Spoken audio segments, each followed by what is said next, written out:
వీళ్ళ బంధువులు, రక్త బంధువులకు కానీ వీళ్ళ ఫ్రెండ్ కాని వాళ్ళందరినీ, ఇప్పుడు మన మల్లికార్జున్ చెప్పిన దానికి తర్వాత మురళి గురించి కానీ, యాక్చువల్గా అతను ఆటో ఏం పేరు చంద్ర, వీళ్ళందరూ చెప్తే వింటుంటే నాకు అసలు మేము చేసేది చాలా తక్కువ అనిపిస్తుంది నాకు.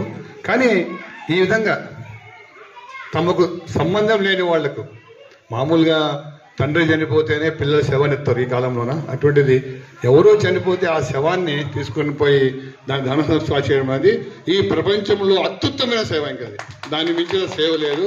అటువంటి ఈ సేవ చేసే వాళ్ళందరినీ ఈ వేదిక మీదకి తీసుకురావడంలోన మా మిత్రులు వెంకట్ గారు కానీ మల్లేష్ గారు కానీ చేసిన కృషి చాలా అభినందనీయము. ఎప్పటికి కూడా మా సహకారం వీళ్ళకి, అంటే బతుకున్నంత వరకు కూడా ఎక్కడున్నా కూడా మా సంపూర్ణ సహకారం ఉంటుంది. ఈ సందర్భంగా నేను సొంతంగా ఇద్దరు సన్మానించాను ఫస్ట్, కాబట్టి సన్మానానికి అర్హులు వీరు. ఫస్ట్ ఒక్కసారి నా తరఫున తీసుకుందాం.